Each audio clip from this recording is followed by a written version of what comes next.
Why should one uh, have a social mission in life, or the one that you do, and create social impact as well? Yeah, so I think the importance of having a social mission is it doesn't have to be your full time job. Waves for Water, for example, the mantra of the organization is do what you love and help along the way. We want to be able to provide opportunities for people to live more impactful lives by providing clean water access, because people love to travel, for example, love to hike, love to go to these places, and just keep an eye out. I think the importance of having a social mission is that it means you don't live for yourself.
Hey, good day, truth seekers. Welcome to the Unspoken Truth with the DGY Academy. I am Paolo.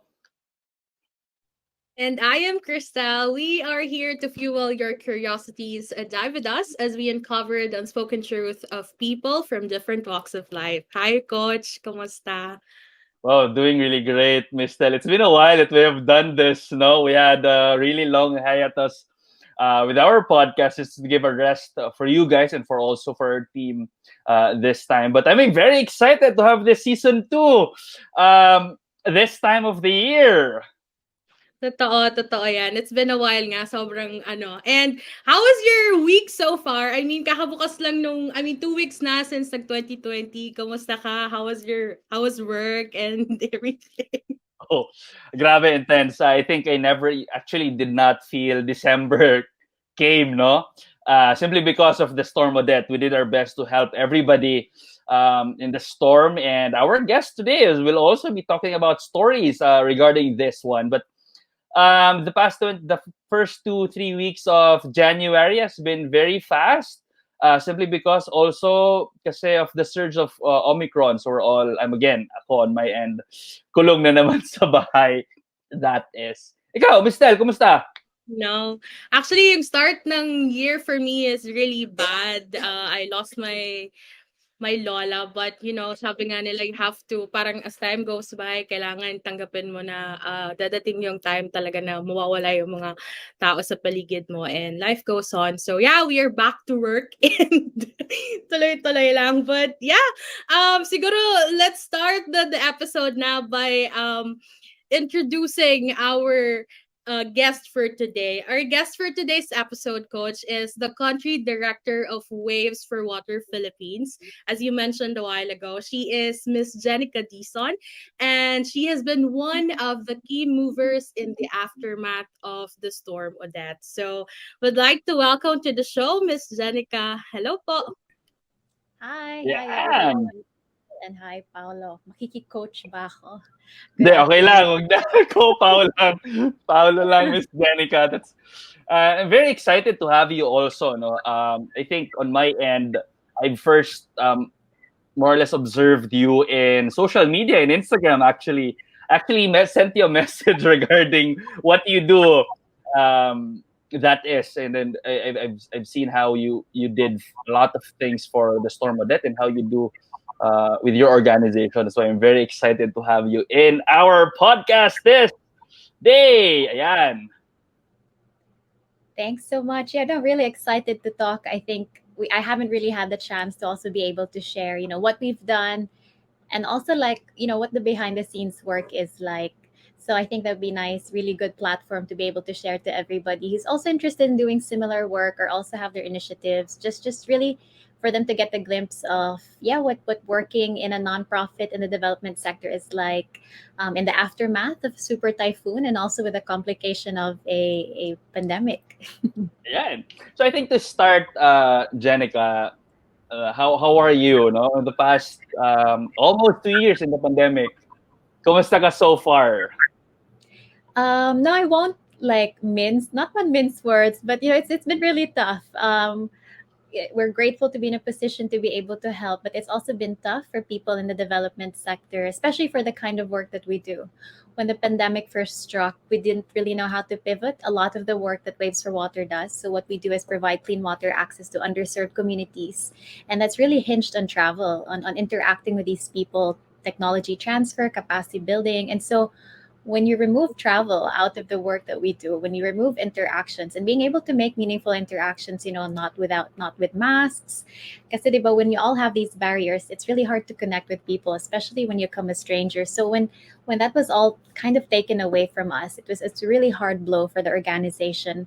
We really didn't know how at first how to pivot, how we'd survive, and also because there are people that the organization supports full time. We're not a volunteer run initiative. There are people who work full time for the organization and also need to be supported. They have salaries, they have families, they also rely on the organization for their livelihood. So being I think the stress and the pressure from that was really quite intense. And when we were able to pivot, respond especially to Ulysses and Raleigh. So that was the first parang major. It was also super typhoon that really brought us back kind of to people's I guess awareness and realize that water is really it's always going to be a need regardless. So I think that's how we were able to bounce back. And yes, since then we've been responding to every disaster since the pandemic and also doing public health projects proactively. But it's tiring. It's been tiring. It's been tough. We are such a small team because we want to minimize overhead, and it's also how we survive as a nonprofit. But because we're a really small team, sometimes that also bites us back. I'm country director. It sounds like a fancy title, but I'm also a driver. I'm also a social media person. I'm also a graphic designer. I think everybody of us who have hustle like this, and really have passion projects, really wear multiple hats. We can give ourselves fancy titles, but at the end of the day, ikaw naman talaga, a lot of things that is happened behind the org. So I guess that's a glimpse of what it's like. It's fun, it's fulfilling, but there's also a lot of hard work that's needed to be able to continue what we do. Well, ang galing yan, Miss Jenica, no? And I totally agree on what you just said na parang you have a good title, but behind the scene, you're actually almost everything. You have to be a On lot one of thing. Hindi Yeah, you naman get credit to the team, but everyone in the team is like worth 2 to 3 packs minimum. totoo yan. Totally, I relate to that. DGY Academy, when we started this, it was also one-man team on my end. So, naging driver ka, naging, ano ka na, naging social media man. Na tao, tapos ikaw rin yung mag-i-interview. Yun, ako rin mag-i-interview lang. Ako magsisend ng partnership emails, so ganun. So, I think it's really great. This is a really great time to, at least a platform that we give to you, also to everybody, to get to know you guys better, especially that you are on the road of social impact, no, social missions. That is. I think let's go backtrack a little bit. No, I think my curiosity, Miss Telma, tanungin eh. Yeah, sobrang curious ako, Miss Jenica. And I think siguro every individual like successful person or an entrepreneur, kailangan parang interesting na malaman kung ano yung nangyari in the past. I'd also like to mention lang na I've been seeing your stories nung Christmas and even the New Year na nanganak yung aso nyo. So sabi ko, ang saya. Ang dami nilang puppy. But anyway, going to the question, we'd like to know lang like how did you start to pursue the profession that you are in right now? So I've always pursued work in the development sector. I think looking back, parang I think in anything naman, a lot of the things make sense backwards. There's always that gift of hindsight already.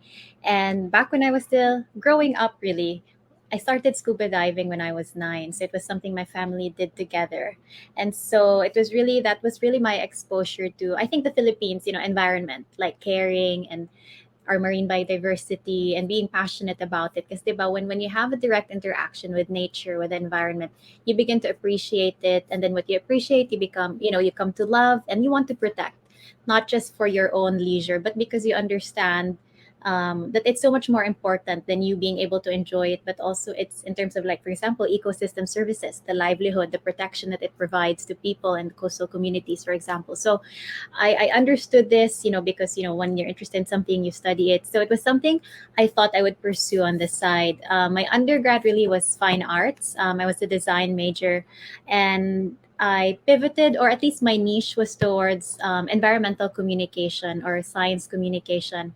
Most of my colleagues, well, not colleagues, back then they were, my classmates, would pursue, I guess, work in advertising or the creatives in media, but I took the route of, serving as design or like branding for nonprofits. So this is really like the initial track that I went, and I got involved with Save Philippine Seas when it was fairly new.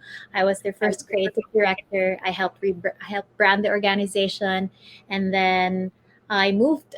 So when I finished college, my first job was with government. I was an environmental policy officer. For this was during the height of a lot of mining issues, and they were overhauling the Mining Act. So I was part of that team, and then after that, it was my first job. I got jaded a bit in government. Parang it's impactful work, but at the same time, as a little fish, as a staffer, you can only do so much. Parang there's a lot of things beyond your control, and I wanted to be with communities more. I wanted to have more direct and, I guess, tangible impact. So I moved to Palawan. I lived there for a year. I was a sustainability officer for a group of resorts. And then that's where, I saw how tourism could play such a huge role in conservation and also providing sustainable livelihoods. Kasi, diba, it's non-extractive. Everybody in the community gets to participate, not just, the most educated, but also your nanays, can do handicrafts and livelihoods. They can also be boatmen if they want to. But there's just really room for everybody to participate in tourism, and it's non-extractive if it's done right. So it's a huge, huge win for conservation and for ecotourism. So I believed in that. So I stayed with them for a year, and then I came back to Manila. I stayed with DOT for a while, and then when I was in Manila, I also got introduced to the then country director of Waves for Water. So Carlo, he was from Cebu, moving to Manila, and establishing the org. And I guess because of my government experience, I was familiar with bureaucracy. If you want to be a legit org, you have to go through the whole painful process of SEC registration, BIR, and then after that, as a nonprofit, you have to get DSWD accreditation, PCNC. It's really painful if you don't know anything about it. If you're not familiar, sayang yung pera, yung oras, ang daming masasayang. So because I was familiar with that, that was kind of how I started helping out with Waves for Water. And then as the involvement grew and grew, so I was initially just volunteering. As the involvement grew and grew, they offered me a part-time role, and then as our partners grew, it became a full-time role. So it really was something very organic. I was still juggling other jobs back then, but when it was time for me to really help grow the organization full-time, I transferred, and then I took a study leave in 2018 to 2019. I came back early 2020. So I took a master's in water and sanitation, because I largely learned by doing, and I wanted to learn also, the more technical aspects of the work that we were doing. So that's in a nutshell my involvement. I don't know if that was too detailed. No, that's okay. I think that's a really great answer for that, Miss Jenica. No, and I think what people should actually understand here, it's everything is progress every year, and every year as you go by, with every opportunity, you learn something, and you progress in life also, and something that you really want to do will happen in its Definitely. right time. And walang sayang. Back then, people were thinking, oh, you're jumping from one job to another. Wala kang future. Or like, di ba, wala kang direction. Because, also generational values. They think, you should Ah, stick into yeah. one job, forever. Parang ganun. Doon ka Boomers. Exactly. There's, a point in that back then they didn't have as many variety before, but now there's so many more opportunities. And just looking back, everything I learned from even like a short stint and the network and the connections that I made with people really helped, help Waves for Water and be able to grow to what it is now. So wala talagang sayang, even if you think you're directionless. When you look back, it all happens for a reason. Yeah, ang super galing lang kasi everything that you've learned in the past is now very helpful for what you do now. And I think Waves and Water won't be where it is now if not for the experiences that you have experienced in the past. So that goes to the question, Miss Jenica, who is Waves and Waters, and what is its vision in the next coming years, and what have you done so far? So, Waves for Water is an international humanitarian aid organization. So, we're based in the US. We've done projects in 48 countries. And in 2013, it began operating in Manila when it first responded. So, our global office first responded to Super Typhoon Haiyan. And then that's when local operations started or took root. Our goal is really to provide access to clean water to all those who need it, but not just because we want people to stop being thirsty, but because it's health. Diba? When you have clean water, you can live 3 to 4 weeks without food Yeah, if you have water. Pero 3 to 4 days without water, tigok ka na, diba? Parang it's not possible. Our bodies are three-fourths water. So it's so important. It's so integral to our health. And oftentimes there is water available, it's just not potable. That's what happened with Odette. People had hand pumps, had wells, may mga poso sila, but it wasn't potable, it wasn't treated. And so what we do is provide the technology for treatment, so then it becomes drinkable. It's in a nutshell, that's what we do. But not just for alleviating thirst, but because health is so important, diba? When people have their health, kids can go to school more, they don't have to skip school because nagkakasakit sila. Even adults can pursue other opportunities, livelihood, because they're not getting sick anymore. Women and children are also disproportionately affected by the clean water crisis. It's them who carry the brunt of fetching water for their households. So if there's water that's cleaner, that's near to them, then they have more time to pursue other things. So it's really a ripple effect for an individual, a family, and community. So it's so foundational into achieving all your other sustainable development goals. Even with climate change, we feel it yeah. in terms of water, diba? So it's either an abundance of it, you have flooding, or you have droughts, a lack of it. So water is so foundational, it's vital, essential, and this is really why we do the work that we do. Wow, it's super galing lang, Miss Jenica, and I think you have done so much so far, Miss Jenica. If I may ask, no, how many provinces have you already helped, or how many? The one that you created, how many were you able to distribute now in the storm of that? Yes, so pre Odette, we haven't really been able to, fix the reporting and stuff, but we've done projects in 56 provinces already and implemented over 16,000 systems, filters, and built over, I think, 35 or almost 40 rainwater catchment systems. So that's what we've been doing, what we've been busy with since 2013. And then for Odette, I think everything was just exponential. For just Odette, in a span of a month, yesterday was our, marks our month three responding. We've been able to deploy 3,348 systems already and build 6 rainwater catchments. So it's been quite the race. I guess it's really a race against being able to provide clean water because people were dying, and we were very thankful that we had partners on the ground, our clean water champions or couriers that really helped deploy and implement the filters, because it's so important that it be taught to people how to use it. Diba? You can't just turn over, that's it. It's not like food na parang, okay, kainin ko tapos na. Yeah, Diba? Kailangan ituro. There's behavior change that's needed, for people to be able to maximize the technology. So we're grateful for our partners on the ground for helping us deploy, 3,000, over 3,000 in such a short amount of time. well, super dami, intense. I was just observing all your social media the past days. I got really interested the moment I found it. How did I find it? Nga?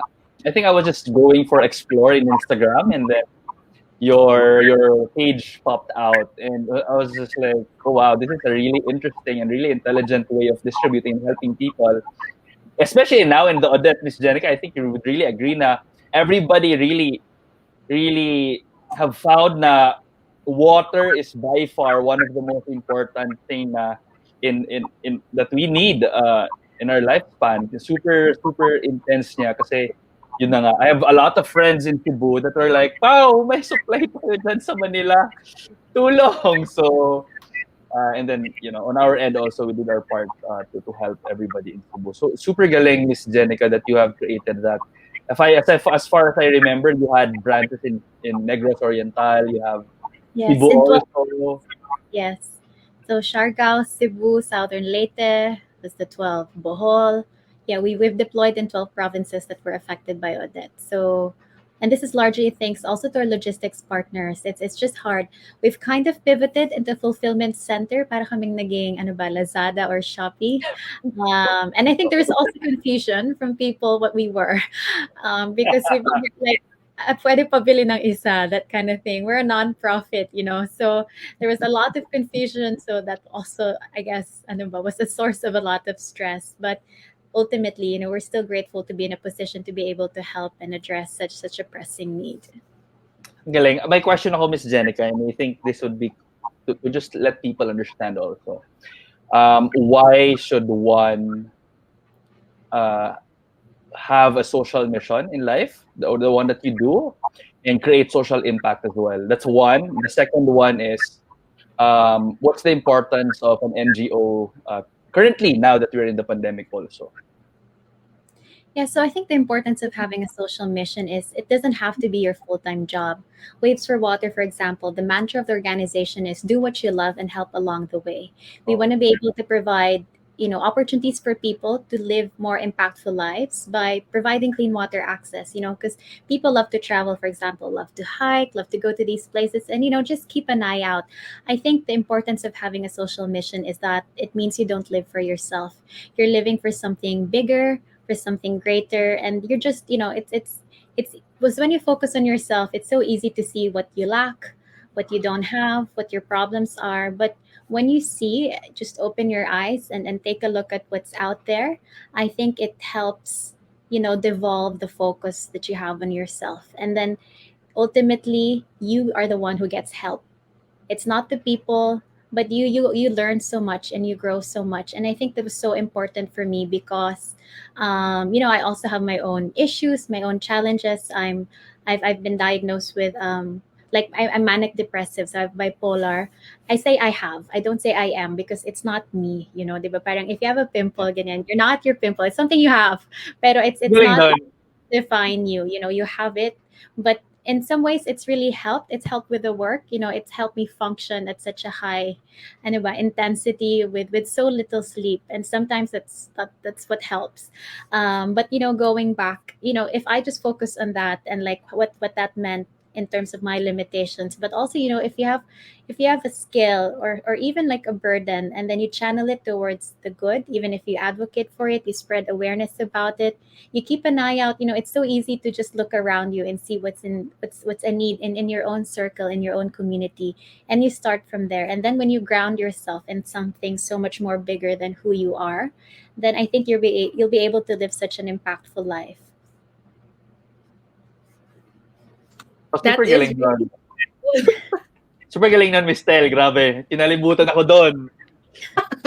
Sobra, Coach. I remember nga nung December, kasi nga, diba, we are not supposed to have a donation drive. Pero parang may kumatok sa kay Coach Pao, asking for help. And doon na nag-start. And sabi ko, grabe, sobrang, I don't know if it is a blessing, but I call it, parang I consider it as a blessing for me and for the organization, because we were able to help the people na kailangan ng tulong in Cebu. So, ayun.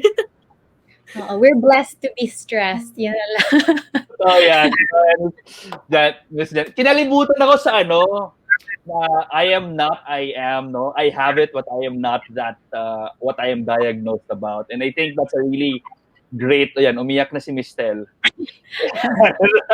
So, kinalimutan ako kasi I think that's a really great insight there, Miss Jenica, no? That people should recognize that what you're currently going through is not what's defining you, but you can actually change it also, and not allow it to destroy you as well, but to make more meaning in life. That is, and I think you are by far the epitome of that, no? I would say, ikaw yung great. It's not easy. I would say it's not easy to have been diagnosed um, with that. And it's I'm pretty sure that along the way, all throughout your experiences, you have gone through so much as well. That's why may tanong si Miss Tel about that. Miss Jenica, kanina pa yan nangangati din eh. Coach, okay, Miss Jenica, ganyan. Oh, yun yung favorite Yeah. question niya.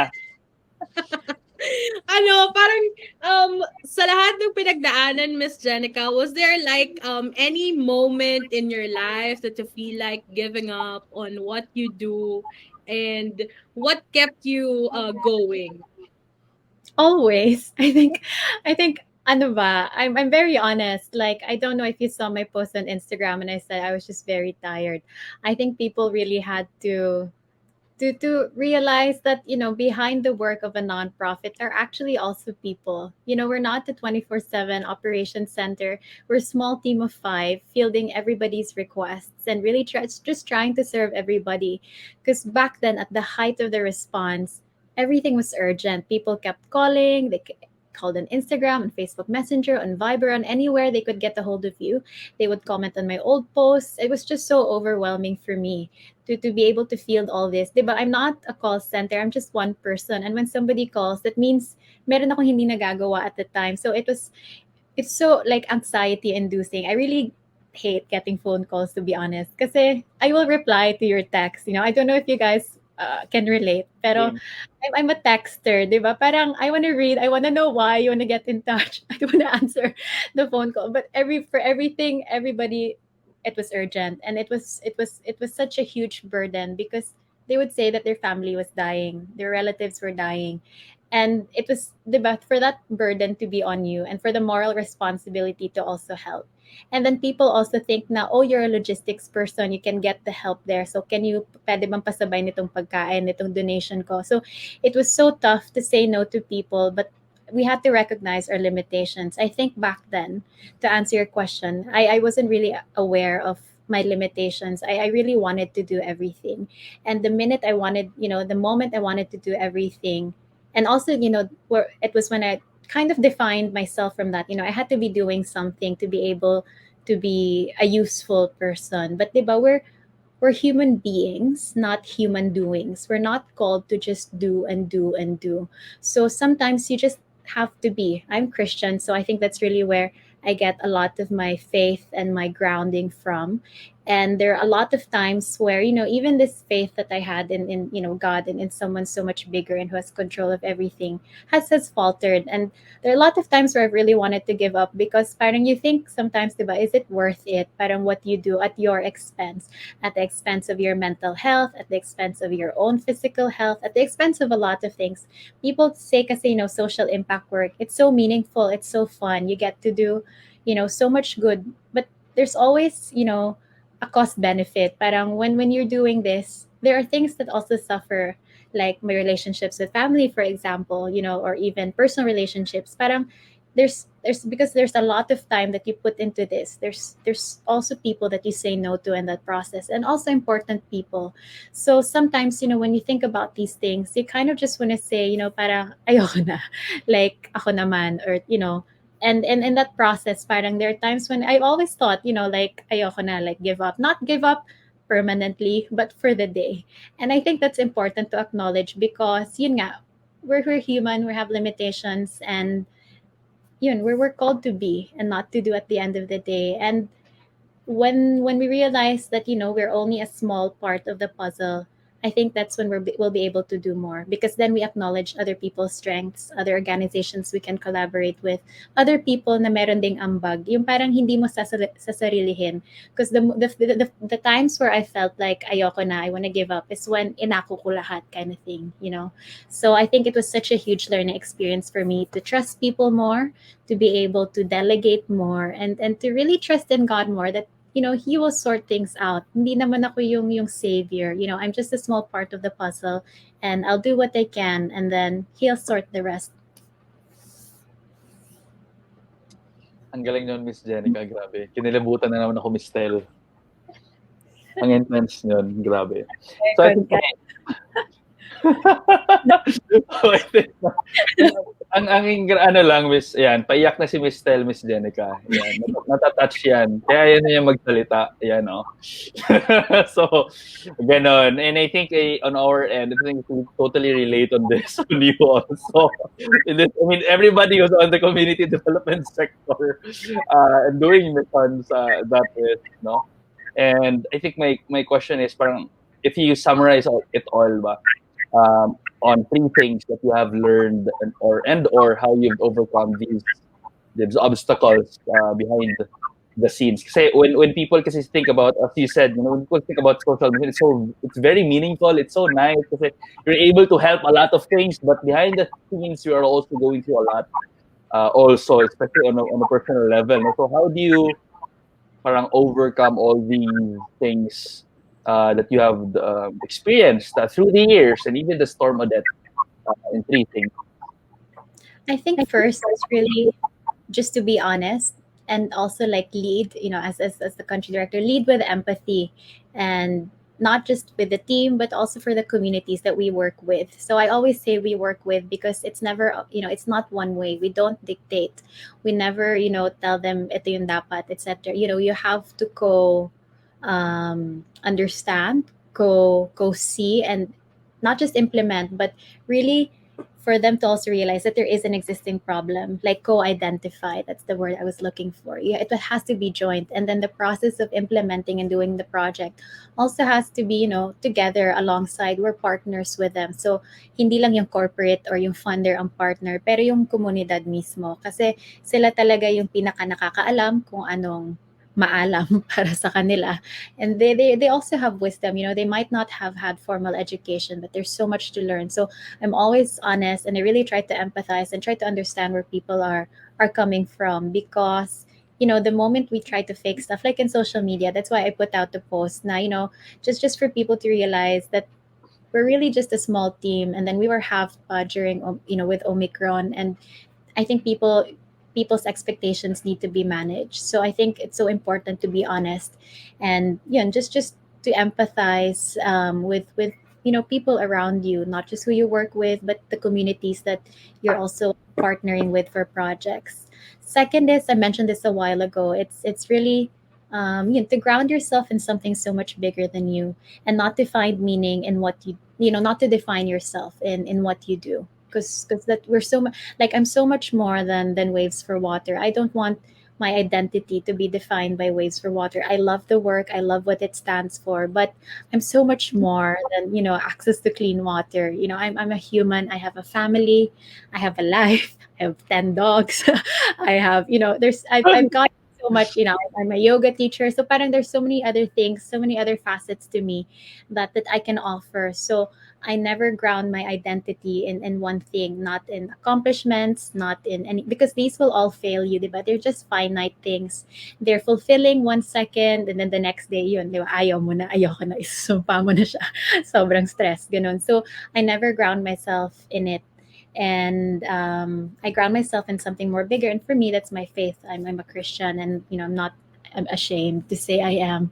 And then third is, things always make sense backwards. I said yes, parang say yes to a lot of opportunities. I kept on saying yes to many things, even if I didn't know kung kaya ko ba. Parang ganun, parang fake it till you make it. And to a certain way, we kind of did. Parang a lot of the things I said yes to, I really didn't know what I was getting into. But there's beauty in learning by doing. There's beauty in also being humble and knowing what you don't know, because then it makes more room for you to be able to learn genuinely. And looking back, even if I thought also I was directionless, I just kept on jumping from one job to another. Being a generalist and not specializing in something really helped help me run the organization and Waves for Water now. You need to be able to know a little bit of everything. Some accounting, some finance, some government bureaucracy, some comms, some design. So it's you need it, diba, to be able to grow, to thrive, and also to pivot when it's needed.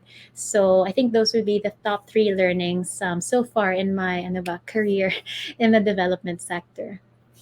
Oh, that's really that's yeah, naiiyak si Miss Tel talaga, Miss Jenica.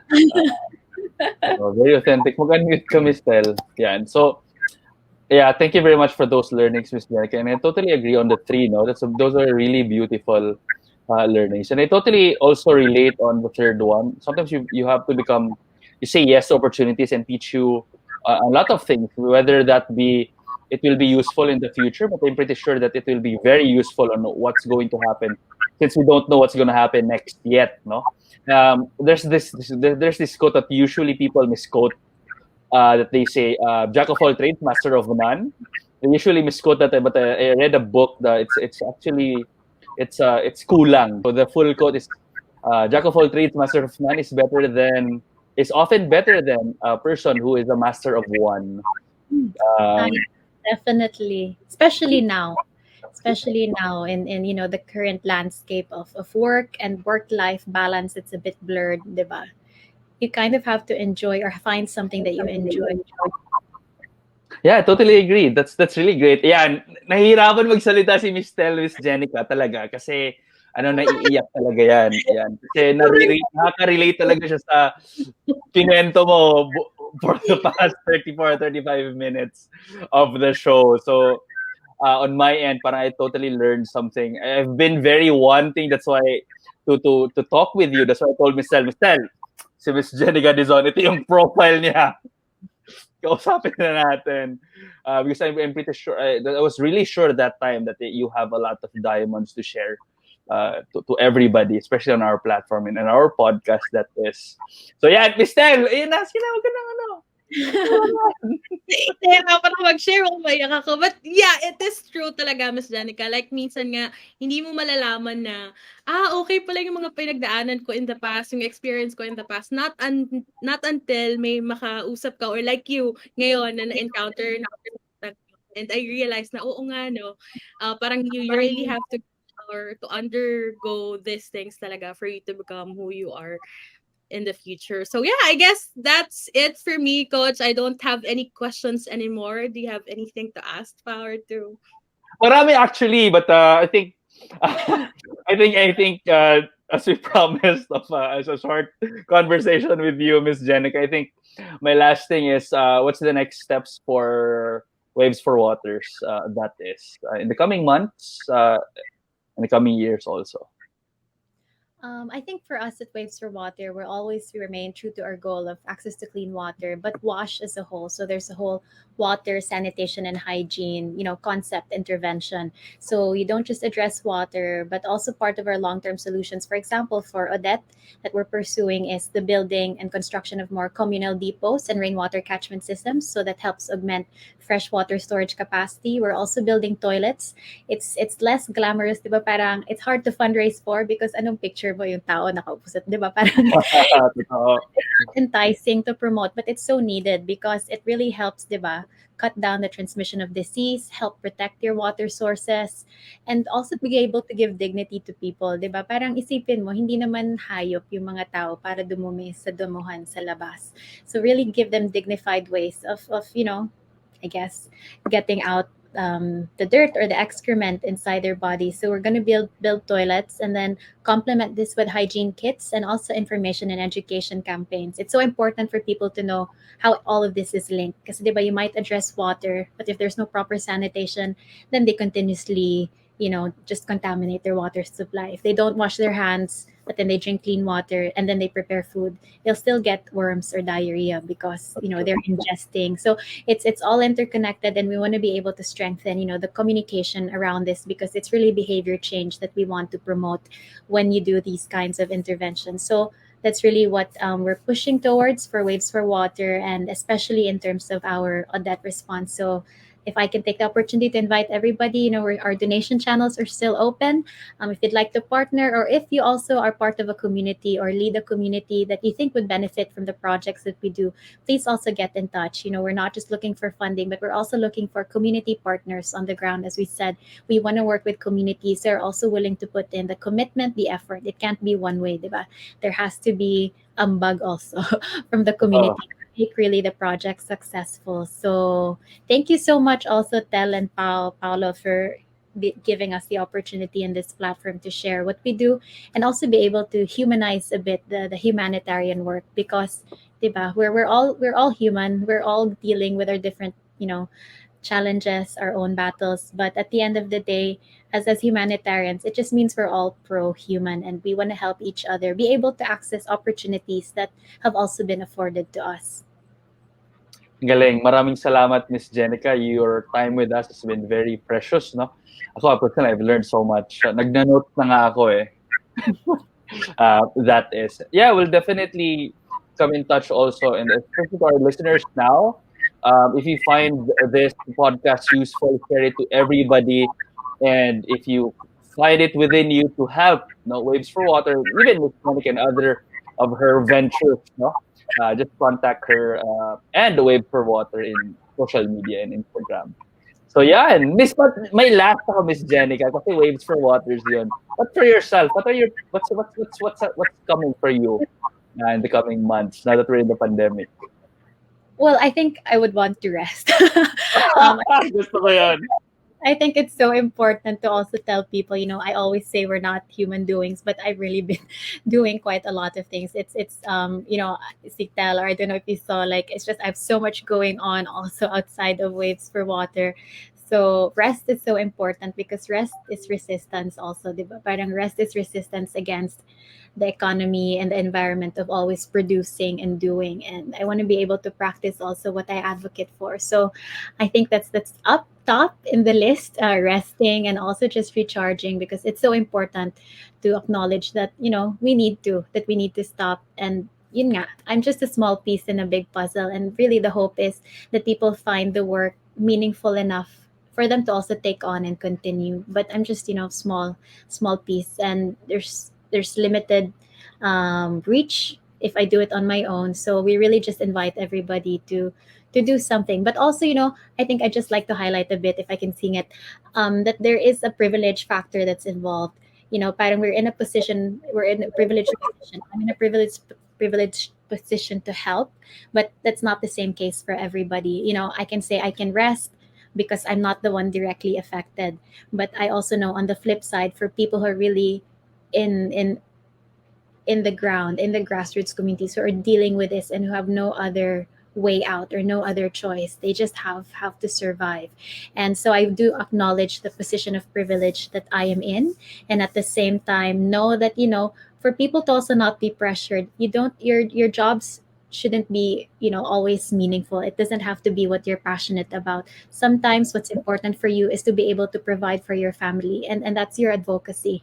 If you don't like your job but it provides for your family, and that's the value, or that's what's important for you in the moment, then that's what you pursue. Don't be pressured by finding meaningful jobs that change the world. You change your own, in your own immediate family first, in your own community.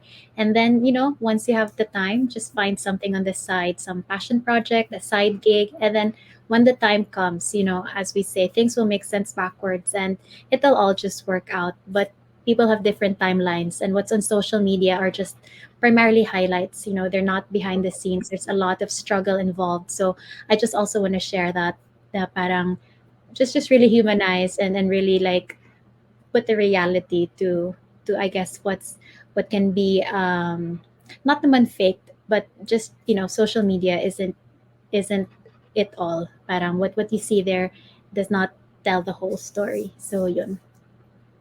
Galing. Thank you very much for that, Miss Jenica. And again, the 40 minutes of your time, it has been very inspiring on our end. I think also for our listeners right now. And I'm pretty sure that we will all be learning a lot from this episode. Di ba, Miss Telia? Naiiyak ka na nga. Ay, ka na naman ganyan, sabi ko na nga, eh. But yeah, thank you so much, Miss Jenica. I learned a lot personally. And tawag dito, panonoorin at pakikinggan ko to ng paulit-ulit. And I'll share it with our interns as well. So yeah, I guess that ends our episode for today, Coach Pao. This is our third episode for season 3, and I know our truth seekers are really looking forward for the next episodes and guests for the podcast, right? Right. And yeah, this has been DGY Academy. To know more about our future guests and events, you may follow us on our Facebook page, DGY Academy, and Instagram at the Goy Academy. Fuel your curiosities, be motivated daily. Thank you. Okay, well, yeah, that's it for the Unspoken Truth of DGY Academy. Thank you again for listening and have a great day. Thank you, Miss Jenica. Thank you. Thank you, everybody. Have a good day too. Yan. Picture tayo, Miss Jenica, before you leave. Ay, galing.